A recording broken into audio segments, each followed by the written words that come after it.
रही है। एनएचपीसी आपकी स्क्रीन पर लेकर आएंगे और आपको याद होगा अक्टूबर, सितंबर, नवंबर 3 महीने जहां पर एक के बाद एक एनएचपीसी हो, एसजेवीएन हो, इन सभी हाइड्रो पावर कंपनियों के हाथ बहुत स्ट्रॉन्ग ऑर्डर डिलीवरी आती हुई दिखाई दे रही थी। तो ओवरऑल ऑर्डर बुक की पोजीशन क्या है और इस समय जब बाजार भर में बड़े कैपेक्स की बात हो रही है, एनएचपीसी की क्या तैयारी है, इस सब पर बात करने के लिए मेरे साथ इस समय जुड़ रहे हैं कंपनी के दरअसल director finance RP Goyal. Goyal साहब, स्वागत है आपका सीएनबीसी आवाज पर।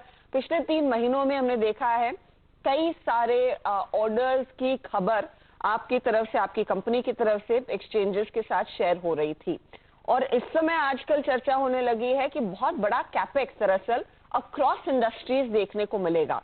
तो मैं आपसे सबसे पहले कैपेक्स की बात करना चाहूंगी। आपकी करंट कैपेसिटी कितनी है, कितनी अपॉर्चुनिटी आपको दिख रही है यहाँ से कैपेसिटी को बढ़ाने की? नमस्कार मैडम।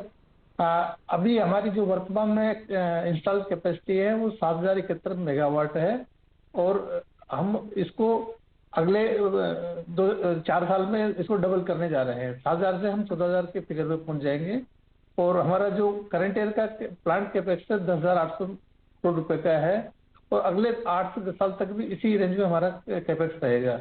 हर साल हम 9,000 10,000 करोड़ रुपए कैपेक्स हर साल करेंगे।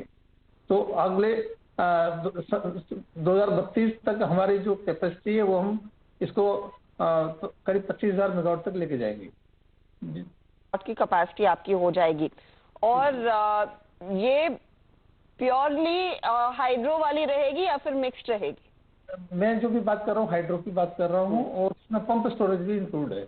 हम पंप स्टोरेज में भी काम कर रहे हैं। तो 4-5 प्रोजेक्ट हमारे जिनके हम काफी काम कर चुके हैं, मतलब डीपीआर प्रिपरेशन की तरफ बढ़ रहे हैं, तो उनको हम अगले 2 साल में जमीन पे शुरू कर देंगे और 2030-31 तक हम उनको कमीशन भी कर देंगे। तो उनकी कैपेसिटी भी 5,000 मेगावाट इसमें शामिल है।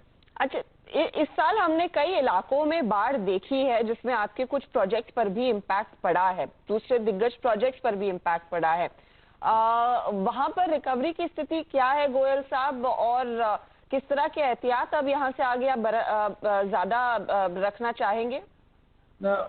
सिक्किम में जो ये फ्लड आया था अक्टूबर के महीने में, उसमें हमारा 2 प्रोजेक्ट खासकर इम्पैक्ट हुए हैं। तीस्ता 5 जो 500 मेगावाट का हमारा प्रोजेक्ट है और एक अंडर कंस्ट्रक्शन 500 मेगावाट का तीस्ता 6 प्रोजेक्ट है, उसमें भी इम्पैक्ट है।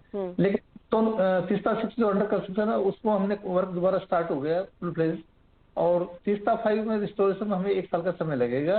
काम ऑलरेडी शुरू हो चुका है। हमने वहाँ सफाई और सब शुरू कर दिए। कॉन्ट्रैक्ट भी अवार्ड करने की हम उसमें स्थिति में आ गए हैं और हम होपफुल है कि अगले 1 साल में हम उनको रिस्टोर कर लेंगे। और हमारा जो टोटल लॉस है वहाँ वो करीब 800 करोड़ रुपए का है तीस्ता 5 में, जिसमें 500 करोड़ का बिजनेस इंटरप्शन लॉस भी है और करोड़ रुपए का मटेरियल डैमेज प्रॉपर्टी का लॉस भी है। लेकिन ये लॉस पूरी तरह से इंश्योरेंस कंपनी के साथ में इंश्योर्ड है, तो हमें इसमें कोई फाइनेंशियल लॉस होने की उम्मीद नहीं है। मैं थोड़ा सा ऑफ द रिकॉर्ड या फिर ऑफ सवाल आपसे पूछ रही हूँ क्योंकि ऐसी रिपोर्ट्स अब आई थी जब ये बाढ़ हुई थी कि शायद उस डैम की क्वालिटी पर भी सवाल उठाए गए थे। उसको सुनिश्चित करने के लिए क्या आपने किसी तरह की जांच बिठाई है? ऐसी स्थिति दोबारा रिपीट ना हो उसका कैसे ख्याल रखा जाएगा? मैडम थोड़ा कंफ्यूजन है। एक्चुअली वहाँ 2 डैम को नुकसान हुआ है। एक तीस्ता डैम है जो एक सिक्किम गवर्नमेंट के जॉइंट वेंचर में कंपनी है, उसके डैम की जो आप बात कर रहे हैं उस डैम की बात है, पास आउट हो गया है। हमारा डैम इंटैक्ट है। केवल हमारे जो गेट से डैम के हाइड्रोमैकेनिक वर्क उनको नुकसान हुआ है या जो मलबा है वो भरा है, अदरवाइज हमारी मशीन और डैम इंटैक्ट है। तो इसलिए हमारे डैम की क्वालिटी कोई इश्यू नहीं है और कोई जांच की जरूरत भी नहीं। ओके, ठीक है। उस क्लैरिफिकेशन के लिए बहुत बहुत शुक्रिया। अच्छा, एक चीज मैं आपसे समझना चाहूंगी, 2 प्रोजेक्ट, आपका सुबानसिरी लोअर वाला प्रोजेक्ट और परबती वाला प्रोजेक्ट, क्या टाइमलाइन रहेगा? कब तक कमीशन होने के आसार हैं इन प्रोजेक्ट्स के? पार्क 2 प्रोजेक्ट में अब कोई भी अनसर्टेनिटी नहीं बची है। इसकी जो टनल थी वो पूरी तरह खुदाई कर चुके हैं 32 किलोमीटर टनल की।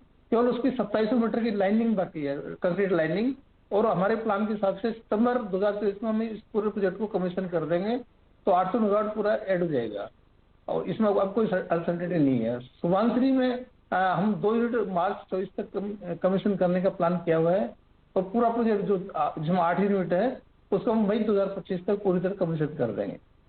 गोयल साहब, ऐसे सुनने में भी आ रहा था और कुछ रिपोर्ट्स सजेस्ट कर रही थी कि दिसंबर में किसी तरह का रेट रिव्यू होने वाला है। कुछ इंडिकेशन किस तरह के चेंजेस आते हुए दिखाई देंगे? आपके रिटर्न ऑन इक्विटी पर इसका क्या इम्पैक्ट पड़ेगा? 2019-24 का जो टैरिफ ब्लॉक था वो खत्म हो गया है, तो 24-29 के लिए नए टैरिफ रेगुलेशंस आने वाले हैं। डिस्कशन पेपर आया था, उस पर हमने अपने कमेंट्स दिए हैं और हमें उसमें कोई कमी होने की उम्मीद नहीं है, कोई नेगेटिव चीज आने की उम्मीद नहीं है। रादर हमने जो रिटर्न ऑन इक्विटी को हायर डिमांड किया है, हमने 19-20% तक की भी डिमांड की है कि हाइड्रो प्रोजेक्ट का जो जेस्टेशन पीरियड में जो हमें लॉस होता है उसमें कोई रिटर्न नहीं मिलती, उसको कंपनसेट करने के लिए हमें 19 से 20% की रिटर्न दी जाए, जैसे कि हाइड्रो प्रोजेक्ट का डेवलपमेंट बेहतर तरीके से हो सके।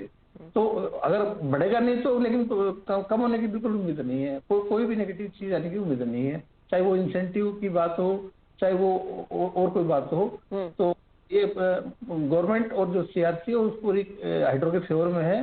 जितना सोलर ऐड हो रहा है उतना ही हाइड्रो की डिमांड बढ़ रही है, हाइड्रो का के लिए जो लोगों की सिंपैथी बढ़ रही है, तो कोई नुकसान नहीं मिलेगी। ओके, आपने अब तक जो अपनी कैपेसिटी की बात की, जो प्रोजेक्ट्स आपके तैयार हैं उनकी बात की, तो उसमें विजिबिलिटी तो काफी अच्छी है और शायद इसी बात का जिक्र आपने उस CLSA की कॉन्फ्रेंस में भी किया था कि आप एक डेकेडल हाई ग्रोथ स्टोरी रचते हुए दिखाई दे रहे हैं। ये बताइए, plant load factor second half के लिए कैसे पैन आउट होगा? किस तरह के रफ रेवेन्यू पर हम इस साल को आपकी तरफ से क्लोज होता देखेंगे और जो वो एनहांस्ड कैपेसिटी की बात आ रही है वो कितना ऐड करने वाली है आपके रेवेन्यू को? हमारे केस में प्लांट लोड फैक्टर नहीं होता है, प्लांट NAPF होता है, प्लांट अवेलेबिलिटी फैक्टर होता है जी।